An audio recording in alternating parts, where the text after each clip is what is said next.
If this story touched your heart, subscribe this channel please. The people of Silver Creek cheered before the gallows, believing that justice had finally been served. What they did not know was that the man beneath the noose was no ordinary criminal. He was the chief of the Apache, and if he fell, thousands of warriors would come to level the town.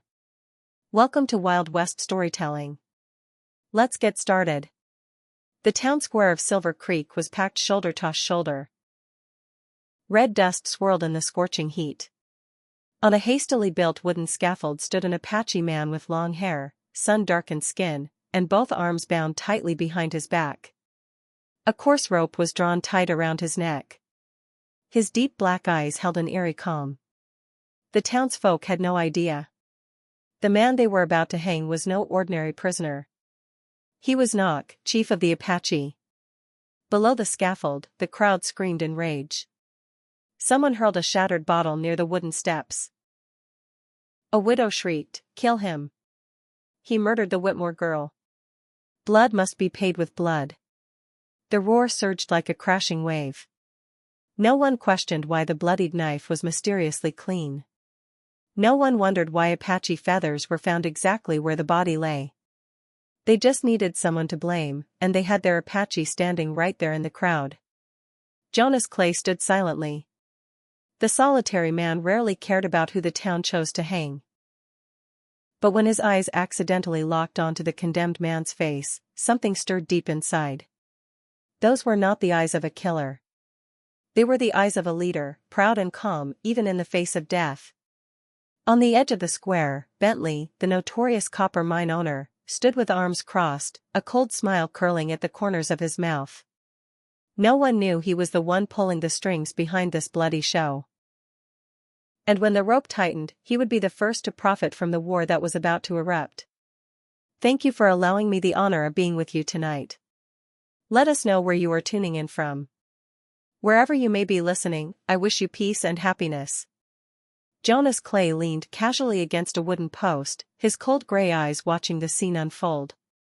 Folks called him the crazy cowboy, a man no one dared get too close to. 10 years ago, Jonas had been a frontier soldier. He had known many Apache chiefs, including Naish. He knew the silver-haired leader before him was no bloodthirsty savage. Despite what the people of Silver Creek were shouting, but saying that out loud now would be no different than slipping his own neck into the noose. Naish, leader of the Chiricahua Apache, was known for his calm wisdom. He had always tried to avoid conflict, had sent messages calling for peace talks, hoping to preserve the valley lands for his children and theirs.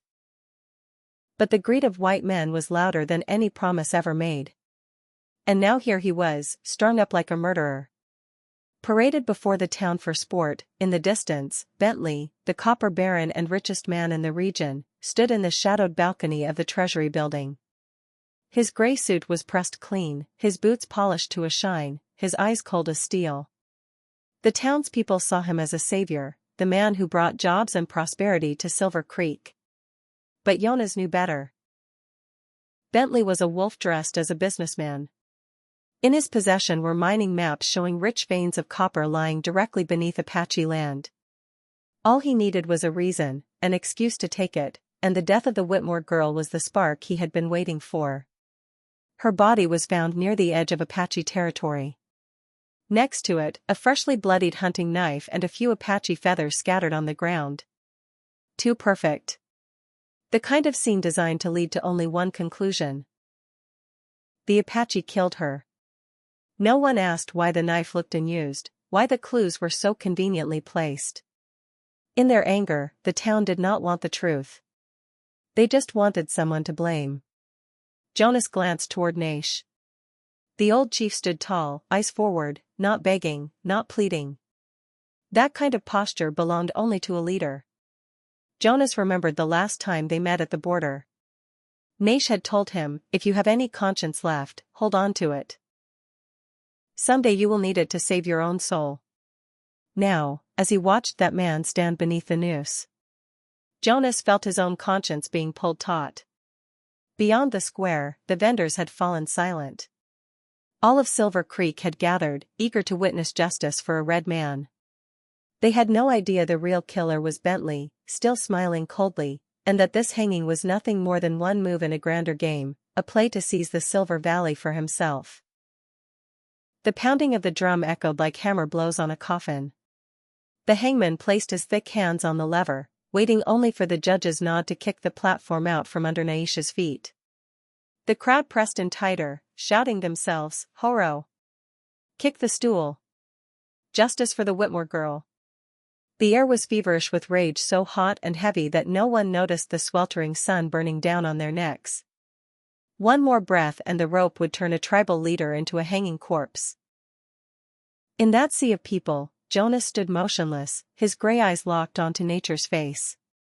The old chief stood proud, lips pressed together, his posture steady, not like a man about to die, but like someone quietly observing his own fate. In the moment their eyes met, Jonas saw something deep and endless. Not fear, not pleading, but a silent message. "You know I am innocent." Jonas froze inside. A voice rang out. "If you stay silent now, this valley will drown in blood. You will not only lose an old friend, you will lose your soul." Suddenly, Bentley stepped forward, voice ringing with authority. "People of Silver Creek, today we witness justice. The Whitmore girl has been avenged, and from now on, the Redskins will know this land belongs to us." The crowd erupted, stomping their boots like thunder. The hangman prepared to pull the lever. Jonas gripped his revolver. He hesitated for a heartbeat, but then came the memory. A house in flames. That night, his wife and son were killed in a senseless act of vengeance. He knew if the rope tightened around Naisha's neck, history would repeat itself. "Stop!" Jonas roared, his voice rough and cutting through the chaos like a whip. The entire square fell silent. Hundreds of eyes turned toward him. The mad cattleman no one dared to cross. Jonas stepped out from the shadows, walking straight toward the gallows. Hand resting on the Colt at his hip. "He did not kill the Whitmore girl," Jonas said firmly. "You've all been played. The knife wounds, the tracks, they were planted." The crowd burst into jeers. A few men began to surge forward, but Jonas drew his revolver like lightning and fired a single shot into the air. The crack of the gun exploded through the square, and silence dropped like a hammer. And lifted his head and looked at Jonas.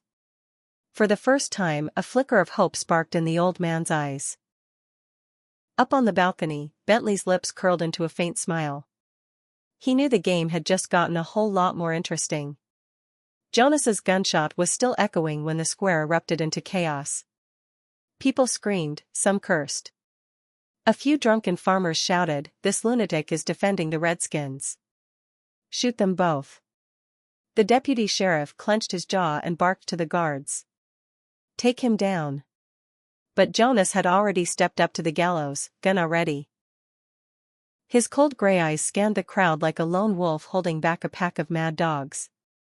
He growled, "Anyone takes another step, I will blow their damn head off."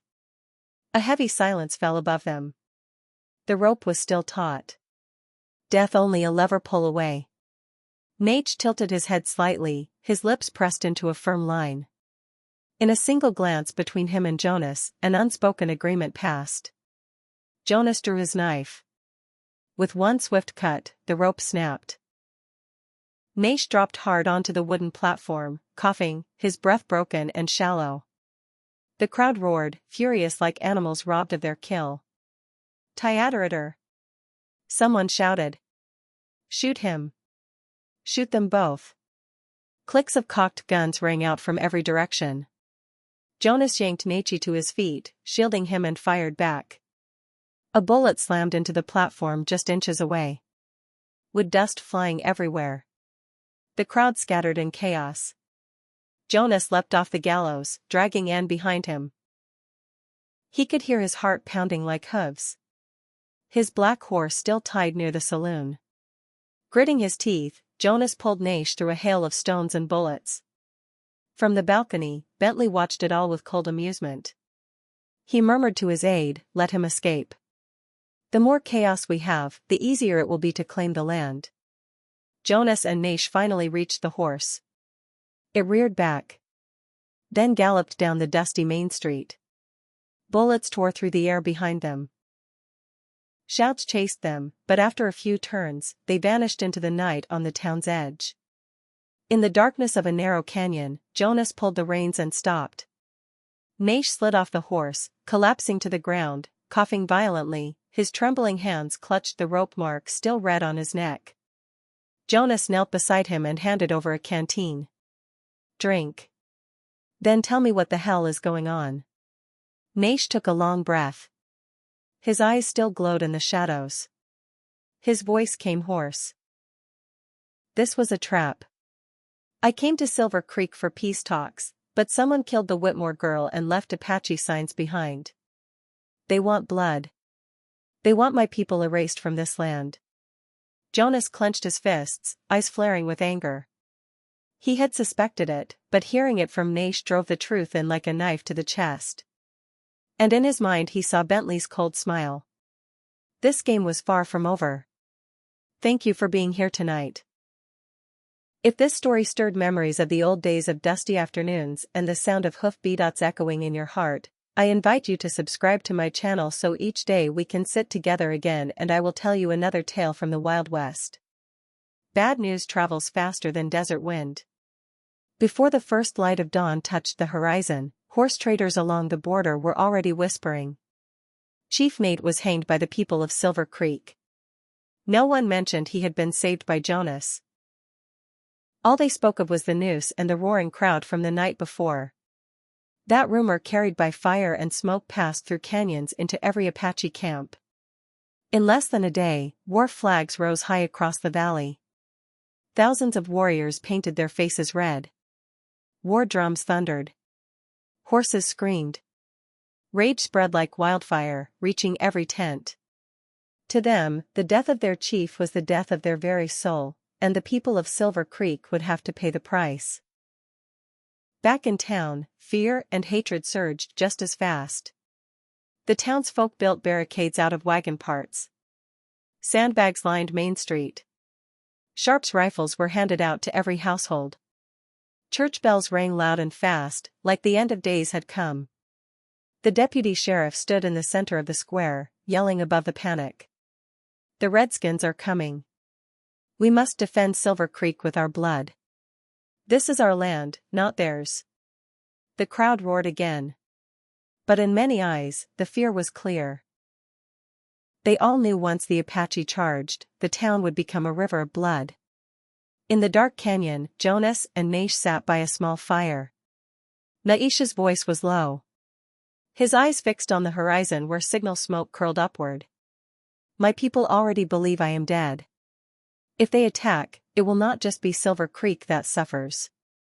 Apache women and children will fall too. And that is exactly what the greedy ones want." Jonas nodded, his hand tightening on his gun. "Bentley." He spat the name like something bitter. "He planned it all. He killed the Whitmore girl, then framed her tribe. He wants war so the government can take the land and he'll buy it up for pennies." Naish was silent for a moment, then turned to Jonas. "Then what will you do?" Jonas took a deep breath. His eyes were cold as steel. "I won't let history repeat itself. Not this time. Innocent blood won't be spilled just so one rich bastard can get richer." In the darkness, two men, an Apache chief who had survived the noose and a lone cowboy became the only ones who knew the truth. And now they would have to face not only the fury of a town and a tribe, but a wolf in a fine suit ready to devour the whole valley with bottomless greed. From far away, the Apache war drums pounded, and in the wind, the church bell tolled. War stood at the doorstep. Night fell heavy over Silver Creek.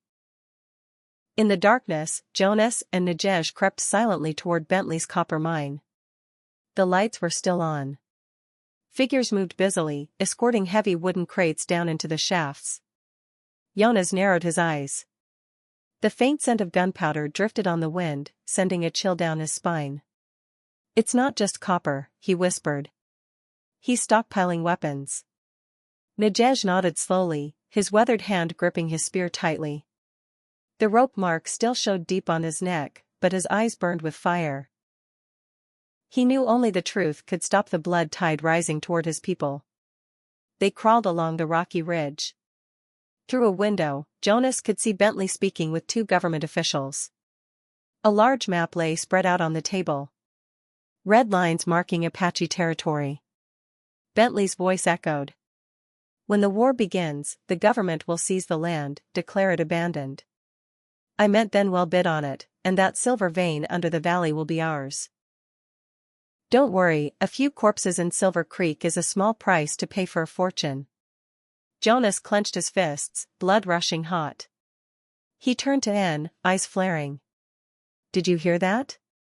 He killed the Whitmore girl to start all this, just to swallow up your land.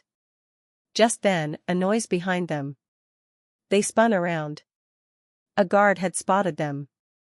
A gunshot cracked through the night. The bullet grazed Jonas's shoulder. Blood spraying. He fell back, but fired his Winchester as he hit the ground. The guard dropped, but the shot had already raised the alarm. Na pulled Jonas to his feet, and they ran, vanishing into the shadows of the forest. Lights flared behind them. Bentley's furious voice rang out. Bring them back alive. Do not let that plan leak. There. As they fled, Jonas pulled a bundle of papers from his coat, the documents he had managed to grab from the table. Proof undeniable that Bentley had conspired with government men to steal Apache land. They took shelter in a rock cave.